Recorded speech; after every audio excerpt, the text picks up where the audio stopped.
लीजिए सुनिए मुंशी प्रेमचंद के लिखे कथा संग्रह मानसरोवर एक की कहानी रसिक संपादक मेरी यानी समीर गोस्वामी की आवाज में। नवरस के संपादक पंडित चोखीलाल शर्मा की धर्मपत्नी का जब से देहांत हुआ है, आपको स्त्रियों से विशेष अनुराग हो गया है और रसिकता की मात्रा भी कुछ बढ़ गई है।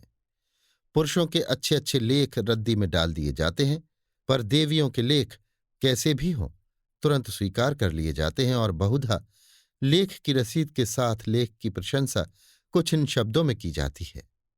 आपका लेख पढ़कर दिल थाम कर रह गया, अतीत जीवन आंखों के सामने मूर्तिमान हो गया। अथवा आपके भाव साहित्य सागर के उज्ज्वल रत्न हैं, जिनकी चमक कभी कम न होगी। और कविताएं तो हृदय की हिलोरें, विश्व वीणा की अमर तान, अनंत की मधुर वेदना, निशा का नीरव गान होती थी। प्रशंसा के साथ दर्शन की उत्कट अभिलाषा भी प्रकट की जाती थी। यदि आप कभी इधर से गुजरें तो मुझे न भूलिएगा। जिसने ऐसी कविता की सृष्टि की है, उसके दर्शन का सौभाग्य मुझे मिला तो अपने को धन्य मानूंगा। लेखिकाएं अनुरागमय प्रोत्साहन से भरे हुए पत्र पाकर फूली न समाती।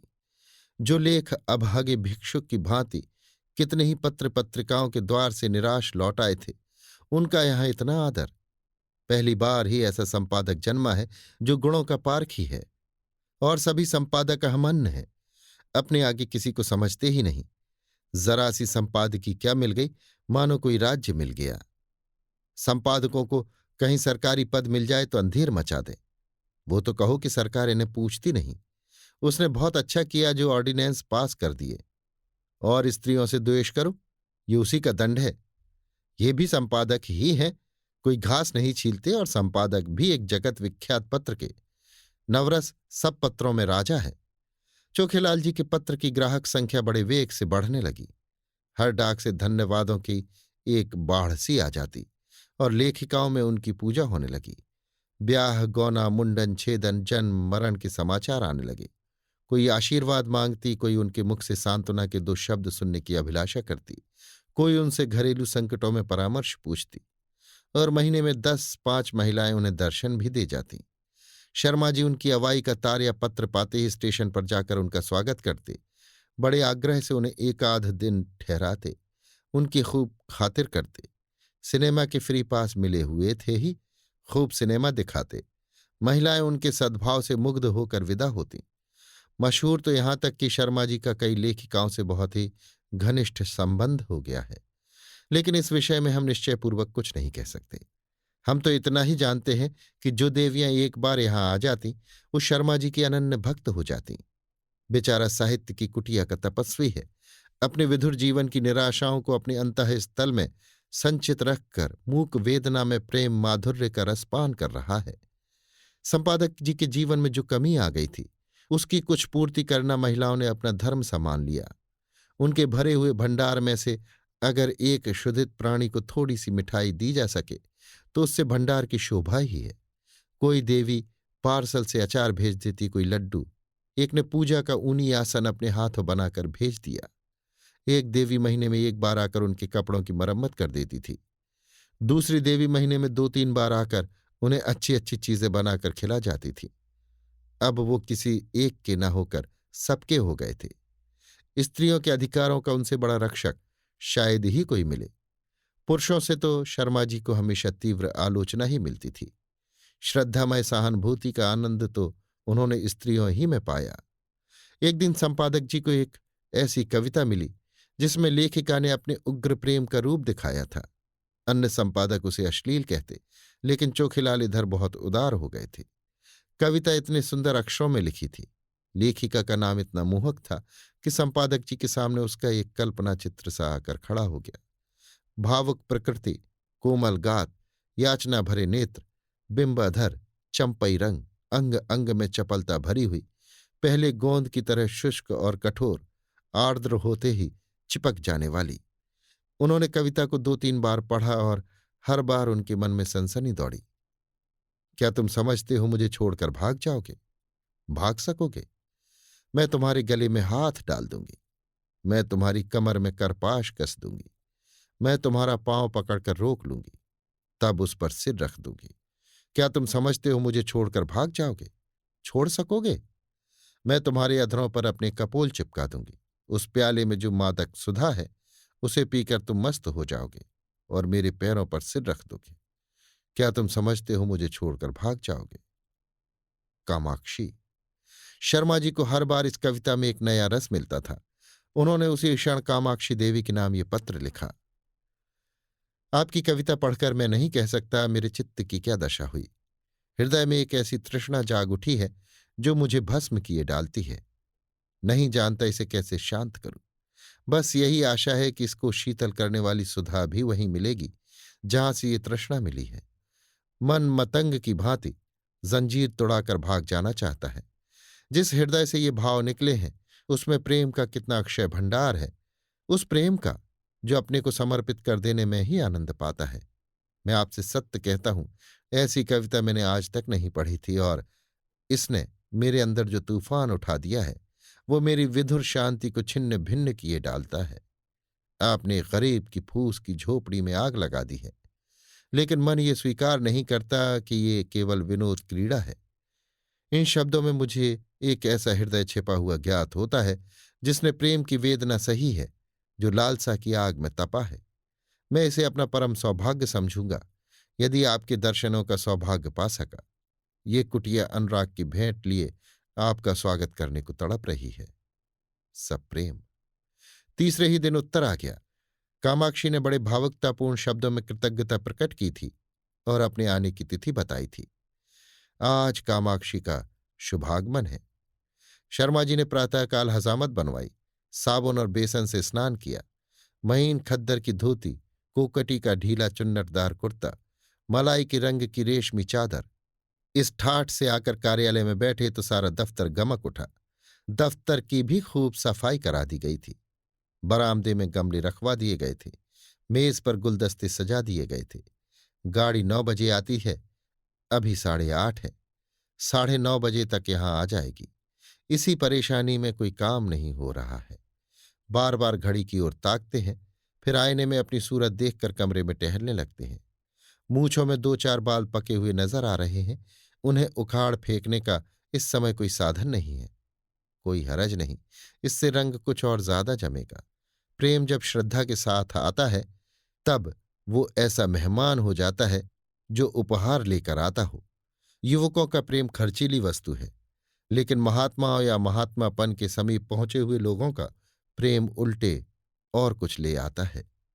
युवक जो रंग बहुमूल्य उपहारों से जमाता है, ये महात्मा या अर्ध महात्मा लोग केवल आशीर्वाद से जमा लेते हैं। ठीक 9:30 चपरासी ने आकर एक कार्ड दिया। लिखा था कामाक्षी। शर्मा जी ने उसे देवी जी को लाने की अनुमति देकर एक बार फिर आईने में अपनी सूरत देखी और एक मोटी सी पुस्तक पढ़ने लगे, मानो स्वाध्याय में तन्मय हो गए हों। एक क्षण में देवी जी ने कमरे में कदम रखा। शर्मा जी को उनके आने की खबर ना हुई। देवी जी डरते डरते समीप आ गईं। तब शर्मा जी ने चौंक कर सिर उठाया, मानो समाधि से जाग पड़े हों, और खड़े होकर देवी जी का स्वागत किया। मगर ये वो मूर्ति न थी जिसकी उन्होंने कल्पना कर रखी थी। एक काली मोटी अधेड़ चंचल औरत थी जो शर्मा जी को इस तरह घूर रही थी मानो उन्हें पी जाएगी। शर्मा जी का सारा उत्साह, सारा अनुराग ठंडा पड़ गया। वो सारी मन की मिठाइयां जो वो महीनों से खा रहे थे पेट में शूल की भांति चुभने लगी। कुछ कहते सुनते न बना, केवल इतना बोले, संपादकों का जीवन बिल्कुल पशुओं का जीवन है। सिर उठाने का समय नहीं मिलता। उस पर कार्याधिक से इधर मेरा स्वास्थ्य भी बिगड़ रहा है। रात ही से सिर दर्द से बेचैन हूं। आपकी क्या खातिर करूं? कामाक्षी देवी के हाथ में एक बड़ा सा पुलिंदा था। उसे मेज पर पटक कर रूमाल से मुंह पोंछकर मृदु स्वर में बोली, ये तो आपने बड़ी बुरी खबर सुनाई। मैं तो एक सहेली से मिलने जा रही थी, सोचा रास्ते में आपके दर्शन करती चलूं, लेकिन जब आपका स्वास्थ्य ठीक नहीं है तो मुझे यहां कुछ दिन रहकर आपका स्वास्थ्य सुधारना पड़ेगा। मैं आपके संपादन कार्य में भी आपकी मदद करूंगी।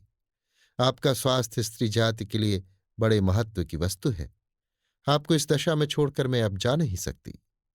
शर्मा जी को ऐसा जान पड़ा जैसे उनका रक्त प्रवाह रुक गया है, नाड़ी छूटी जा रही है। उस चुड़ैल के साथ रहकर तो जीवन ही नरक हो जाएगा। चली हैं कविता करने, और कविता भी कैसी, अश्लीलता में डूबी हुई। अश्लीलता तो है ही, बिल्कुल सड़ी हुई, गंदी। एक सुंदरी युवती की कलम से वो कविता काम बाण थी, इस डायन की कलम से तो वो परनाले का कीचड़ है। मैं कहता हूं, इसे ऐसी कविता लिखने का अधिकार ही क्या है? ये क्यों ऐसी कविता लिखती है? क्यों नहीं किसी कोने में बैठकर राम भजन करती है? आप पूछती हैं, मुझे छोड़कर भाग सकोगे? मैं कहता हूं, आपके पास कोई आएगा ही क्यों? दूर से ही देखकर न लंबा हो जाएगा? कविता क्या है जिसका न सिर न पैर, मात्राओं तक का इसे ज्ञान नहीं, और कविता करती है। कविता अगर इस काया में निवास कर सकती है तो फिर गधा भी गा सकता है, ऊंट भी नाच सकता है। इस राण को इतना भी नहीं मालूम कि कविता करने के लिए रूप और यौवन चाहिए, नजाकत चाहिए, नफासत चाहिए। भूतनी सी तो आपकी सूरत है, रात को कोई देख ले तो डर जाए, और आप उत्तेजक कविता लिखती हैं। कोई कितना ही शुद्धातुर हो तो क्या गोबर खा लेगा? और चुड़ैल इतना बड़ा पोथा लेती आई है, इसमें भी वही परनाले का गंदा कीचड़ होगा? उस मोटी पुस्तक की ओर देखते हुए बोले, नहीं नहीं, मैं आपको कष्ट नहीं देना चाहता। वो ऐसी कोई बात नहीं है, 2-4 दिन के विश्राम से ठीक हो जाएगा। आपकी सहेली आपकी प्रतीक्षा करती होगी। आप तो महाशय जी संकोच कर रहे हैं। मैं 10-5 दिन के बाद भी चली जाऊंगी तो कोई हानि ना होगी। इसकी कोई आवश्यकता नहीं है देवी जी। आपके मुंह पर तो आपकी प्रशंसा करना खुशामद होगी, पर जो सज्जनता मैंने आप में देखी वो कहीं नहीं पाई। आप पहले महान भाव हैं जिन्होंने मेरी रचना का आदर किया, नहीं तो मैं निराश ही हो चुकी थी। आपके प्रोत्साहन का ये शुभ फल है कि मैंने इतनी कविताएं रच डाली। आप इनमें से जो चाहें रख लें।